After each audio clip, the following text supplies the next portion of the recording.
ስለ ሶስተኛው አይን ይሰብካል። ወጣቱ በሱስ አደንዝዞ ተስፋ ቢስ ለማድረግ ቆርጦ የተነሳ ሰው ነው። ምንም አይነት መድኃኒት ሳይወሰድ በሙዚቃ ብቻ ሊታከሙ የሚችሉ ህመሞች መኖራቸውን ያትታል። ራፕ የመጣው ከወሎ ነው። እርፎ መረባ ከሚባለው የምርቃት ስነ ስርዓት እንደሆነ በሙዚቃው ለመግለጽ ወዷል። ሰላም ጤና ይስጥልን ውድ አድማጭ ተመልካቾቻችን፣ ይህ የተለያዩ አጓጊና ትኩስ እንዲሁም አስተማሪ መረጃዎችን የምታገኙበት አክሱም ሳውንድ የተሰኘው ቻናላችን ነው። ዛሬም እንደተለመደው የተለያዩ መረጃዎችን ወደ እናንተ ለማድረስ መጥተናል። ከመረጃዎቻችን ጋር መልካም ቆይታን እየተመኘን ለቻናላችን አዲስ የሆናችሁ ተመልካቾቻችን ሰብስክራይብ የሚለውን በተን መጫናችሁንና የደውል ምልክቷን መንካታችሁን አትርሱ እያልን ወደ መረጃችን አቀናን። ሙዚቃ የሰው ልጅ ካለበት የድባቴ ወይም የጭንቀት መንፈስ የማውጣትና ለተሻለ ስራ የማንቃት ኃይል እንዳለው ሳይንስ ይጠቁማል።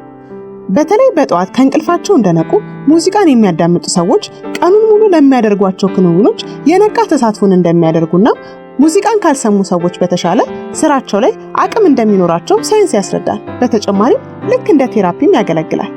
ምንም አይነት መድኃኒት ሳይወሰድ በሙዚቃ ብቻ ሊታከሙ የሚችሉ ህመሞች መኖራቸውን ያትታል። አንዳንድ ሙዚቃዎች ደግሞ ልክ እንደማከማቸውና ወደ ተሻለ ንቃት እንደማሸጋገራቸው ሁሉ ወደ ድብርትና የጨለምተኝነት ስሜት የመክተት ኃይልም አላቸው። አብዛኛውን ጊዜ ከመለያየት ጋር፣ አግኝቶ ከማጣት ጋር፣ ስለ ተበዳይነት፣ ስለ ችግር የሚዘፈኑ ሙዚቃዎችን በተደጋጋሚ ወይም ለረጅም ጊዜ ያለማቋረጥ ማዳመጥ ደግሞ በህይወታችን ውስጥ የሰማናቸው ነገሮች የመከሰት እድላቸው እጅጉን ሰፊ ናቸው። እናም ሙዚቃን የምናዳምጥ ከሆነ ምርጫችንን ብናስተካክል ጥሩ ነው ለማለት እንወዳለን። ከዚህ በተጨማሪ ደግሞ ሀገራዊ ስሜትን ለማነሳሳትና የሀገር ፍቅር እንዲሰርጽብን ለማድረግም ጭምር ሙዚቃ ትልቅ አቅም አለው። ያለምንም ድምጽ የሰው ልጅ በስሜት የማዳንም የመግደልም አቅም ያለው ትልቅ መሳሪያ ነው። ወደ ሀገራችን ስንመጣ ሙዚቃ ከሸክላው ዘመን አንስቶ ወደ ካሴት ከዛም ወደ ሲዲ እሱንም አልፎ አሁን ወደ ዲጂታል መተግበሪያ ተሻግሮ በየሰው ቤት እየዞሩ ካሴት ከመለመን አሻግሮ ዛሬ በዲጂታል መተግበሪያ እጃችን ላይ በየቤታችንም ሆነ በምንንቀሳቀስበት ቦታ ሁሉ ልናዳምጠው የምንችለው ጊዜ ላይ ደርሰናል። በሀገራችን የሙዚቃ ታሪክ እንግዲህ አይረሴ የሚባሉ ዘመናት አልፈዋል። ሁሉም እንደየዘመናቸው እጅግ ተወዳጅና ተደማጭም ነበሩ። ነገር ግን እንደየዘመኑ ተወዳጅ ቢሆኑም ከዘመን ዘመን እየተሻሻለና እየረቀቀ ስልቱንም ምቱንም እየቀየረ መምጣቱ የማይካድ ሀቅ ነው። 1950ዎቹ፣ 1960ዎቹ፣ 1970ዎቹ፣ 1980ዎቹ፣ 1990ዎቹ እያልን ስንመጣ የተለያዩ ተወዳጅነት ያላቸው ስራዎች ተሰርተው አልፈዋል። ለዘመናቸው ድምቀትና ውበት የነበሩ ስራዎች እንደነበሩ ሙሙን ነው። የተለያዩ ከለሮች፣ ለዛዎችና ሪትሞችም ነበራቸው። እነዚህ ነገሮች በሙሉ በየጊዜው እየተሻሻሉና እየተቀየሩ መጥተው ዛሬ ላይ ደርሰናል። አሁን ያለንበት ደረጃም ቢሆን ያን ያህል እጅግ ተወዳጅነትን አትርፏል፣ አይረሴ ሊሆን ይችላል ብለን ባንልም በዚህ ዘመንም ቢሆን በጣት የሚቆጠሩ ነጥረው የወጡ ድንቅ ስራዎች አልጠፉበትም። ያው ዘመኑን መዋጀት ግድም አይደል? ዘመኑን የሚዋጁ ሙዚቃዎች ቢበራከቱም ከዘመኑ ነጥረው የወጡና ዘመን ተሻጋሪ የሆኑ ስራዎችን የተበረከቱበት ጊዜ ነው። እንግዲህ አሁን ዘመናዊ የምንለው የሙዚቃ ጊዜ ማለትም ከ90ዎቹ በኋላ ያለው ጊዜ ከተለመደው የአዘፋፈን ስልት ለየት በማድረግ በተለያየ እይታና አቀራረብ ለካ እንደዚህ ይዘፈናል እንዴ፣ በዚህ መንገድም ስሜትን መግለጽ ይቻላል እንዴ እንድንል ያደረጉ የተወሰኑ ድምፃውያን አሉ። ያው በዘመናዊ መንገድና በረቀቀ ስልት ሙዚቃን ለኛ ሀገር ህዝብ ማላመድ ከባድ ቢሆንም ያንን መንገድ ሰብረው መጥተው በመጡበት ስልት ብዙ ወጣቶች አድንቀዋቸውና ወደዋቸው እንዲያዳምጧቸው ማድረግም ችለዋል። ከዛም አልፈው በዘመናዊ መንገድ የሀገራችንን ስልተ ምትና ቋንቋን በመጠቀምም ጭምር የኢትዮጵያን ባህል ለዓለም ህዝብ በማስተዋወቅ ረገድም ጉልህ ድርሻን ለማበርከት በቅተዋል። በዚህ ከተለመደው የሙዚቃ ስልት ወጥተው የዘመናዊውን ማለትም የራፕ የሙዚቃ ስልትን የተጠቀሙ ካሉ ድምፃውያን መካከል ልጅ ሚካኤልና ቴዲዮ ተጠቃሾቹ ሲሆኑ ከዛ በተጨማሪ የኤሌክትሮኒክስ ሙዚቃን በዚህ ዘመን ላይ ይዞልን የመጣው ሮፍናንም ተጠቃሽ ነው። ዛሬ እንግዲህ የዘመናዊ የሙዚቃ ክፍል ስለሆኑት ራፕና የኤሌክትሮኒክስ ሙዚቃዎች በሀገራችን ተወዳጅና ተደማጭ ስላደረጓቸው ሰዎች፣ ስለ ሀገራችን የራፕ አጀማመር፣ ማን እንደጀመረው፣ እኔ ነኝ የሚሉት ሽኩቻዎችን ጨምሮ በሀገራችን ድሮም የነበረ ነው ወይስ አሁን ከቅርብ ጊዜ ወዲህ የመጣ የሙዚቃ ስልት ነው ስለሚሉት ውዝግቦችን ጭምር ልናነሳ ወደድን። እንድትከታተሉን በትህትና እየጠየቅን እኛ ለዛሬ ወደ ያዝነው መሰናዷችን አቀናን። መልካም ቆይታ። ከቅርብ ጊዜ ወዲህ በሀገራችን ራፕን ማን ጀመረው በሚለው ጥያቄ ዙሪያ ትንሽ ውዝግብ አስነስቶ መደምደሚያ ሳይገኝለት የቆየ ጉዳይ ሆኖ ሰንብቷል። እንግዲህ ራፕን ማን ጀመረው? ከየት ነው የመጣው? ከውጭ ነው ወይስ ከኛው ሀገር ጥንትም የነበረ ነው ወደሚለው ጥያቄ ስንመጣ ይህ ነው የሚባል እርግጠኛ የሆነ ማስረጃ እስካሁን አልቀረበም። ነገር ግን ያው አንዳንድ መላምቶች ይቀርባሉ። እንደውም በቅርብ ጊዜ ታኩር የሚባል አንድ ሙዚቃን በራፕ ስልተ ምት ተጫውቶ ራፕ የመጣው ከወሎ ነው እርፎ መረባ ከሚባለው የምርቃት ስነ ስርዓት እንደሆነ በሙዚቃው ለመግለጽ ወዷል። ነገር ግን ይህ ነው የሚባል ተጨባጭ ማስረጃ አልተገኘም። እሱ ግን በልበ ሙሉነትና በእርግጠኝነት ከወሎ መሆኑን በድፍረት ሲገልጽ ተመልክተናል። እንግዲህ ሁለቱ የውዝግብ ተሳታፊዎች ቴዲዮና ልጅ ሚካኤል ሲሆኑ ሁለቱም በየፊናቸው በሰጡት መግለጫ መሰረት ሁለቱም የመጀመሪያዎቹ ጀማሪ እንደሆኑ ሲገልጹ አስተውለናል።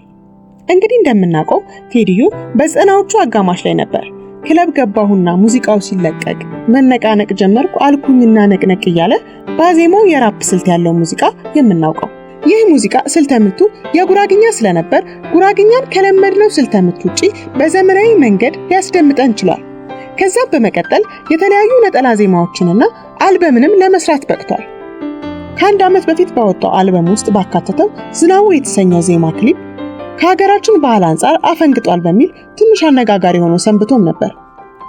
ሌላኛውና በዘመናዊ የራፕ ስልተምት በሚሰራቸው ሙዚቃዎች እጅግ ተወዳጅነትን ያተረፈው ሙዚቀኛ ደግሞ ልጅ ሚካኤል ነው። ልጅ ሚካኤል ከሰራቸው 3 አልበሞች ውስጥ ምን ነው ይሄኛውን ባልዘፈነው ይሄኛው ቢቀር ይሻል ነበር የሚባል አንድም ሙዚቃ የሌለው ዘመኑን የዋጀ ስራ የዘመኑ ወጣት በፍቅር የሚያደምጥለት ድንቅ የራፕ ስልት ያለው ሙዚቃን ያበረከተልን ጎበዝ ሙዚቀኛ ነው። ከሙዚቀኛነቱ ባሻገር በግል ህይወቱ በጣም ቁጥብና ትሁት ሰው ነው። ልጅ ሚካኤል ሰውነቱ ላይ ያለው ንቅሳት የአንድ ሰሞን መነጋገሪያ ሆኖ ሰንብቶም ነበር። ለዚህም ጉዳይ እንደውም ልጅ ሚካኤል ራሱ ሁለተኛ አልበም ውስጥ ያካተተውን ሙዚቃ ሰርቶለታል። አትገባም አሉኝ በሚል ርዕስ አሽሙር አዘል የሆነ ሙዚቃን ተጫውቶልናል።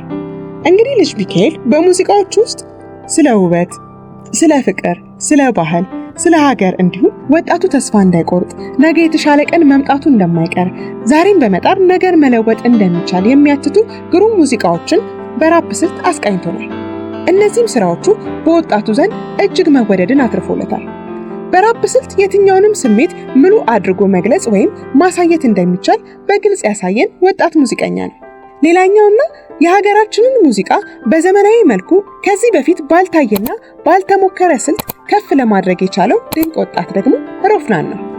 ሮፍናን በሰራቸው የኤሌክትሮኒክስ ሙዚቃዎች የሀገራችንን ሙዚቃ አንድ ደረጃ ከፍ በማድረግ በዓለም ላይ ዕውቅናን እንዲያስገኝ ማድረግ የቻለ ሙዚቀኛ ነው።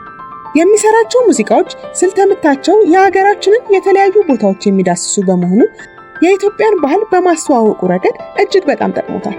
ለምሳሌ ያህል ዶርዜ በሚለው ሙዚቃ የዶርዜን አካባቢ ስልተምት በሚገባ ከዘመናዊ ሙዚቃ ጋር አዋህዶ ሊሰራው በመቻሉ ተወዳጅነትን አትርፎለታል።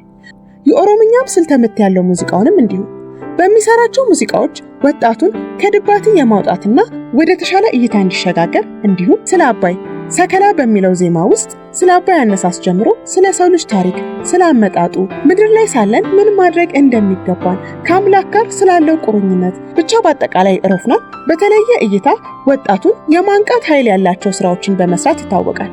በአንድ ወቅት ስለ 3ኛው አይን ይሰብካል። ወጣቱን በሱስ አደንዝዞ ተስፋ ቢስ ለማድረግ ቆርጦ የተነሳ ሰው ነው። የ666ን ስብከት ነው ለወጣቱ እየሰበከ ያለው። እሱ በሚያዘጋጃቸው ኮንሰርቶች ወጣቱ በሱስ እየደነዘዘ ወደ አልተገባ ነገር እየገባ ነው ያለው ተብሎ ሲተችም ነበር።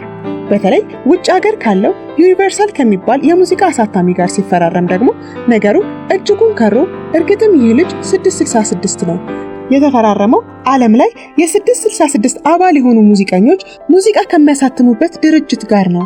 የኔ ትውልድ እያለ ወጣቱን ሊጨርስብን ነው ያሉም አልጠፉም። እንደውም ባለፈው ዓመት ሐዋሳ ላይ ባዘጋጀው ኮንሰርት ላይ ትልቅ ተቃውሞም ደርሶበት ነበር። የሆነው ሆኖ እንግዲህ በሄኒከን ስፖንሰርነት በሐዋሳም በአዳማም በአዲስ አበባም የአንዳንዶች ትችትና ነቀፋ ሳይበገረው ኮንሰርቱን ሊያቀርብ ችሏል። እንግዲህ እስካሁንም ድረስ ሮፍናን በወጣቱ ዘንድ እጅግ ተወዳጅና ተደማጭ እንደሆነ ቀጥሏል። በመጨረሻ ላይ ያወጣው ነጠላ ዜማ ደግሞ እጅግ ገናናነትን ከማትረፉን ባሻገር በየቲክቶክ ላይ እየተቀነጨበ ሙዚቃው ላይ ባልተጠቀሱ ሰፈሮች ጭምር እየተገጠመ ለትረባነትም አገልግሏል። በአጠቃላይ ሮፍናንን ጨምሮ ለዛሬ የጠቀስናቸው ልጅ ሚካኤልና ቴዲዮ የዘመናዊ የሙዚቃ ታሪክ ወይም በራፕና ባልተለመደው የኤሌክትሮኒክስ የሙዚቃ ረገድ ወደ ተሻለ ደረጃ ከፍ ሊያደርጓት የቻሉ ድምፃውያን መሆናቸውን ለመግለጽ እንወዳለን። እንግዲህ ለዛሬ ያዝነላችሁ መረጃ ይህንን ይመስል ነበር። መልካም ጊዜ። ቸር ያሰማን ኢትዮጵያዊ።